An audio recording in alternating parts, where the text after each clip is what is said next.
तो गाइस सबसे पहले मैं आपको बताना चाहूँगा कि आज 3 फरवरी को एसएससी जीडी का कोई भी एग्ज़ाम नहीं है, लेकिन हम लोग एक्सपेक्टेड रीजनिंग का मॉडल पेपर देखेंगे, जो आने वाले शिफ्टों के एग्ज़ाम के लिए इंपॉर्टेंट हैं। चलिए शुरू करते हैं। तो गाइस आज के सेशन में पहला क्वेश्चन है, एक विशेष भाषा में फैशन को इससे लिख के रूप में कोड किया जाता है, तो उसी कोड भाषा में प्रॉब्लम को किस प्रकार कोड किया जाता है। तो सबसे पहले फैशन का तरीका देख लेते हैं। फैशन के सारे अल्फ़ाबेट लिख लेंगे, FASHION, और इनको नंबरिंग दे देते हैं 1 2 3 4 5 6 और 7। अब देखिए इससे आपका क्या बनना है फैशन से, FOIHSAN। तो देखिए ऐप का कोड ऊपर कितना माना है, 1 माना है। ओ का कोड कितना माना है ऊपर, 6 माना है, तो 6 लिख दिया। और आई का कोड कितना माना ऊपर, 5, तो 5 लिख दिया। एच का कोड ऊपर कितना माना है, 4, 4 लिख दिया है। और एस का कोड कितना माना है, 3, तो एस के नीचे 3 लिख दिया। ए का कोड माना है 2, तो ए के नीचे 2 लिख दिया। एन का कोड माना है 7, तो एन के नीचे 7 लिख दिया। तो जो नंबर के हिसाब से चेंज हुए हैं, वही नंबर के हिसाब से हम लोग प्रॉब्लम में लगाएंगे। तो प्रॉब्लम के सारे अल्फ़ाबेट लिख लेते हैं, PROBLEM, और इनको नंबर दे देते हैं 1 2 3 4 5 6 7। और जो तरीका हम लोगों ने फैशन में लगाया था, वही तरीका हम लोग आगे अप्लाई करेंगे। पहले क्या आया था, जो बना था फैशन के अल्फ़ाबेट से, 1 नंबर की बारी आई थी, तो 1 नंबर पर कौन सा अल्फ़ाबेट है, पी, तो पी लिख दिया। फिर 6 नंबर की बारी आई थी, 6 किसका कोड है वो प्रॉब्लम में, तो ई लिख दिया। उसके बाद 5 की बारी आई थी, 5 को हमने क्या माना है, एल, तो एल लिख दिया। फिर 4 की बारी आई थी, 4 को क्या माना है, वी, बी मान लिया। फिर देखिए 3 की बारी आई थी, 3 किसका है यहाँ पर, ओ का, तो ओ लिख दिया। फिर 2 और 7 की बारी आई, 2 किसका है, आर का, और 7 किसका है, एम का। तो ये जो अल्फ़ाबेट रिसीव हुए, यही आपका आंसर हो जाएगा। और ये कौन से ऑप्शन में आ रहे हैं, तो मैं आपको बताना चाहूँगा, तो ये आ रहे हैं ऑप्शन बी में। अगला क्वेश्चन है, यदि दिल्ली को 73,541, कलकत्ता को इसके रूप में कोड किया जाता है, तो कालीकट को कैसे कोड किया जाएगा। तो देखिए सबसे पहले दिल्ली के सारे अल्फ़ाबेट लिख लेते हैं, DELHI। डी का देखिए सारे कोड लिखे हुए हैं, 7 3 5 4 और 1, ये हो गया आपका। तो डी का कोड हो गया यहाँ पर 7, ई का हो गया 3, एल का हो गया 5, एच का हो गया 4, आई का हो गया 1। अब देखिए कलकत्ता को क्या लिखा जा रहा है, कलकत्ता के सारे अल्फ़ाबेट लिखते हैं, CALCUTT और ए। तो सी का कोड देखिए यहाँ पर कितना है, 8 माना गया है। ए का कोड कितना है, 2। एल का कोड कितना है, 5, और एल का कोड देखिए ऊपर भी 5 है। अब सी का कोड फिर से कितना हो जाएगा, 8। यू का कोड कितना है, 9, और फिर देखिए 662, लास्ट के 3 अल्फ़ाबेट है, इनके कोड हो गए 662। तो हमें कालीकट के बताना है, तो कालीकट के सारे अल्फ़ाबेट लिख लेते हैं, CALICUT। अब इनके कोड लिख देते हैं। तो कोड को लिखने के लिए कलर को थोड़ा सा चेंज करते हैं। सबसे पहले सी का कोड कलकत्ता में कितना है, 8, तो 8 लिख दिया सी के नीचे। अब कालीकट में एक अल्फ़ाबेट कोड कैसे ढूंढेंगे, देखिए कलकत्ता में कितना है, 2, तो 2 लिख दिया। अब एल का कोड ऊपर कितना दिया हुआ, देखिए दिल्ली में भी 5 है और कलकत्ता में भी 5 है, तो एल के नीचे 5 लिख देंगे। अब आई की बारी आई, आई का कोड दिल्ली में कितना है, 1, तो 1 लिख दिया।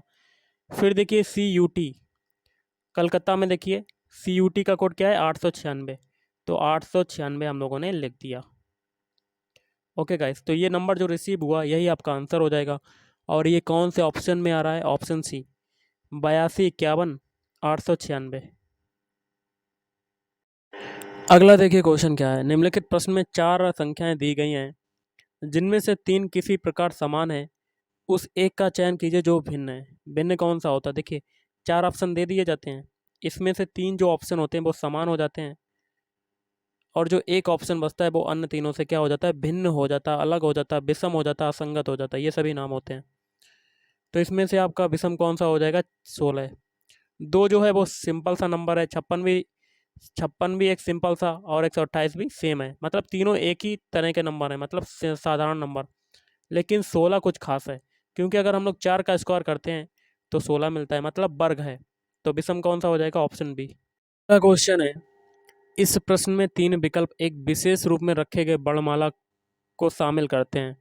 उस एक का चयन करना है जो कि समान समूह से संबंधित नहीं है। मतलब वही है कि आपको विषम बताना है। तो एक-एक ऑप्शन को चेक करते हैं। ऑप्शन ए को चेक करते हैं। पहला है EHG, सबके अल्फ़ाबेट कोड लिखते हैं। ई का होता है 5, एच का होता है 8, जी का होता है 7। ई से एच या 5 से 8 बनने में क्या हुआ? 3 जुड़ रहा है। कितना जुड़ा? 3। फिर 8 से 7 बनने में क्या हुआ? 1 घटा। कितना घटा? 1। ऑप्शन बी चेक करते हैं। जे का कोड होता है 10, एम का होता है 13, एल का होता है 12। 10 से 13 बनने में क्या हुआ? 3 जुड़ा। और 13 से 12 बनने में क्या हुआ? 1 घटा। 2 ऑप्शन आपके सेम हो गए। ऑप्शन सी चेक करते हैं। पी का कोड होता है 16, एस का कोड होता है 19, आर का होता है 18।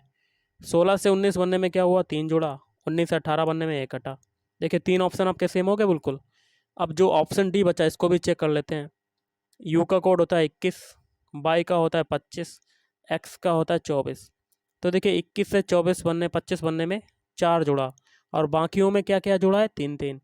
अब 25 से 24 बनने में 1 घटा। तो स्टार्टिंग में आपका 4 जुड़ गया, बाकी में स्टार्टिंग में 3-3 जुड़ रहा था। तो विषम कौन सा हो जाएगा? Option D. Option D is right answer. Next question है भिन्न शब्द का चयन करना। 4 ऑप्शन है। देखिए बैग जो होता है, बैग में आप बहुत सारे सामान को रख सकते हैं। बास्केट में भी आपको बहुत सारे चीज़ों को रख सकते हैं। और पॉकेट में भी बहुत सारी चीज़ों को रख सकते हैं। लेकिन हैट, हैट मतलब टोपी को आप सिर पर लगाते हैं, इसमें सामान को नहीं रखा जाता। तो विषम हो जाएगा ऑप्शन सी। अगला देखिए समूह से भिन्न शब्द का चयन करना है।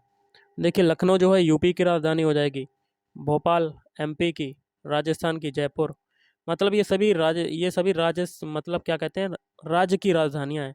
लेकिन नई दिल्ली जो है ये भारत की राजधानी है। तो विषम कौन सा हो जाएगा? Option C is right answer. अगला क्वेश्चन देख लेते हैं। निम्नलिखित प्रश्न में भिन्न शब्द का चयन करें।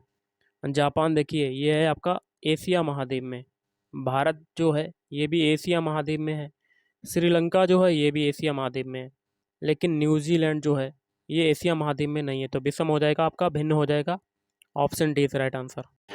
अब देखिए 60वां क्वेश्चन है। इसमें भी आपको विषम बताना है, भिन्न बताना है।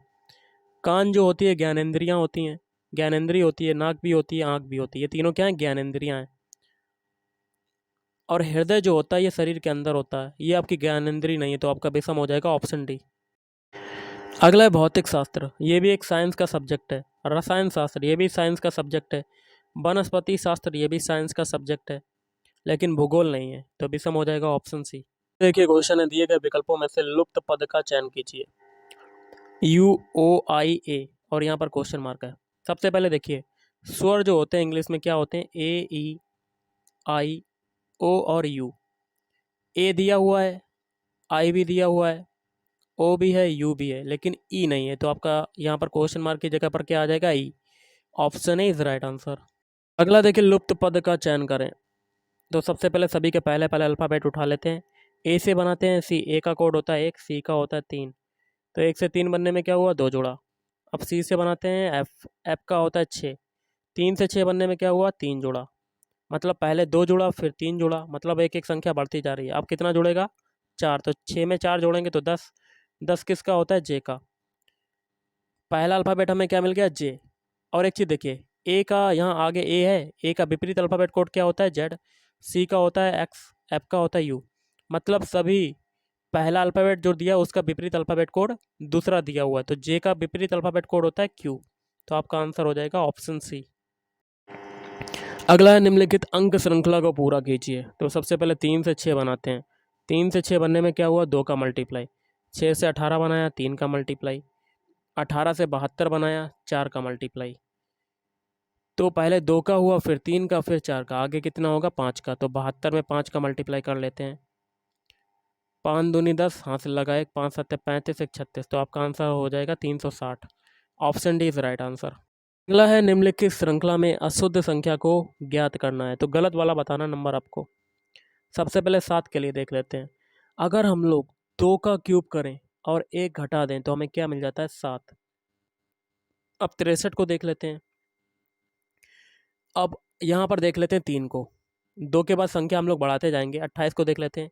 3 का क्यूब किया और हमें 28 लाना, तो 1 जोड़ दिया तो हमें क्या मिल गया? 28। अब देखिए 63 को देख लेते हैं, 4 का क्यूब किया और 1 घटा देंगे तो हमें क्या मिल जाएगा 63। संख्या बढ़ाते जाएंगे और क्यूब करते जाएंगे संख्या क्या। अब 5 का क्यूब करेंगे और 1 घटा देंगे तो हमें क्या मिल जाएगा 124। अब 215 के लिए देख लेते हैं, 6 का क्यूब किया और 1 घटा दिया तो हमें क्या मिल जाएगा 216।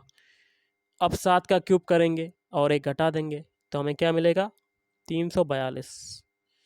अब देखिए 7 के बाद 8 का क्यूब होगा और 1 घटा देंगे तो हमें क्या मिल जाएगा 511। अब एक चीज़ देखिए, और 28 को छोड़कर बाकी संख्याओं में क्यूब तो हो रहा है, साथ में एक एक घटता जा रहा है, लेकिन 28 में आपका एक जुड़ रहा है और होना चाहिए आपका इसमें भी एक घटना चाहिए, तो संख्या होनी चाहिए आपकी 27, लेकिन दे रहा है आपका 28। तो गलत वाला नंबर कौन सा हो जाएगा, option B 28 is right answer. अगला देखिए क्या है, केतन दक्षिण की ओर मुंह करके खड़ा हुआ है। तो सबसे पहले डायरेक्शन बना लेते हैं सारी। दक्षिण दिशा जो होती है ये होती है नीचे की तरफ, और ये टोटल जो कोण बनेगा पूरब और दक्षिण के बीच में, ये कितना कोण बनता है 90 डिग्री। और देखिए मुंह कर दक्षिण की ओर मुंह करके खड़ा हुआ है, भाई घड़ी की विपरीत दिशा में 135 डिग्री घूम जाता है। घड़ी आपकी दिशा जाती है इधर की तरफ, लेकिन वो विपरीत दिशा में घूम रहा है 135 डिग्री, तो 90 डिग्री तो ये हो गया आपका। बाकी का हम लोग कलर को थोड़ा सा चेंज करते हैं, 45 डिग्री और घुमाना है तो ऐसे बन जाएगा, तो ऐसे आपका 45 डिग्री घूम गया, तो आपका हो गया 135 डिग्री ये घूम गया। ओके गाइस, तो इसकी दिशा क्या हो जाएगी उत्तर पूरब, क्योंकि ऊपर वाली उत्तर होती है और ये वाली पश्चिम होती है। आगे कहता है और तब 180 डिग्री घड़ी की दिशा में घूमता है। अब देखिए पोजीशन जो है आपकी इधर आ गई, ये लाइन जो मैंने खींची है, अब हमें 180 डिग्री घूमना है। टोटल ये कितना हो गया 90 और 45 135, और हमें कितना लाना जिससे कि 180 बन जाए, तो 135 में 45 और जोड़ दें तो हमें क्या मिल जाएगा 180, और घड़ी की दिशा में जाना है, मतलब ऐसी दिशा में जाना है। तो ये एक लाइन ऐसे खींच लेते हैं, तो वो यहाँ से लेके यहाँ तक की घूमेगा, तो कितना घूम गया 180 डिग्री। और ये दिशा कौन सी हो गई दक्षिण पश्चिम, दक्षिण पश्चिम ये जो लास्ट कंडीशन है। अब आगे कहता है भाई आप किस दिशा की ओर मुंह करके खड़ा हुआ है, तो ये दिशा आपकी कौन सी होती है दक्षिण पश्चिम, तो option D is right answer. Question है आपका बहुत ही सिंपल सा, अजय 30 मीटर उत्तर की ओर जाता, तो मान लेते हैं स्टार्टिंग पॉइंट ये है और 30 मीटर उत्तर ऊपर की ओर जाता है। आगे कहता है तब दाहिनी ओर मुड़ता है और 40 मीटर जाता है, तो दाहिना इधर हो जाएगा, कितना जाता है 40 मीटर। तब फिर भाई दाहिनी ओर मुड़ता है 20 मीटर जाता है, तो दाहिनी यहाँ हो जाएगा नीचे की तरफ, कितना जाता है 20 मीटर। तथा भाई फिर दाहिनी ओर मुड़ता है 40 मीटर जाता है, तो यहाँ से दाहिनी ओर मुड़ेगा तो किधर जाएगा इधर की तरफ, कितना जाता है 40 मीटर। क्योंकि ऊपर वाली दूरी भी 40 है तो ये भी दूरी आपकी आगे है 40, तो ये दोनों ऊपर और नीचे वाली दूरियां बराबर हो जाएंगी। अब भाई अपने मौलिक स्थिति से कितने मीटर दूर है, स्टार्टिंग पॉइंट से आप कितनी दूर पर है। देखिए कलर को थोड़ा सा चेंज करते हैं जिससे कि आपको समझ में आ जाए, तो ये दूरी बतानी है। देखिए ये दूरी 30 है पूरी, और यहाँ पर ये 20 है थोड़ी सी, तो ये बची हुई दूरी कितनी हो जाएगी 30 में से 20 जाएगा तो आपका कितना हो जाएगा 10 metre. Option B is right answer. और आज का लास्ट क्वेश्चन है, निम्न शब्दों को सार्थक रूप में व्यवस्थित करें। इसका देखिए आंसर हो जाएगा ऑप्शन डी। पहले देखिए नींव रखोगे, उसके बाद दीवारें बनाओगे, और उसके बाद छत, उसके बाद प्लास्टर करोगे, फिर पेंटिंग। तो गाइस आज के इस वीडियो में इतना ही, थैंक यू, धन्यवाद।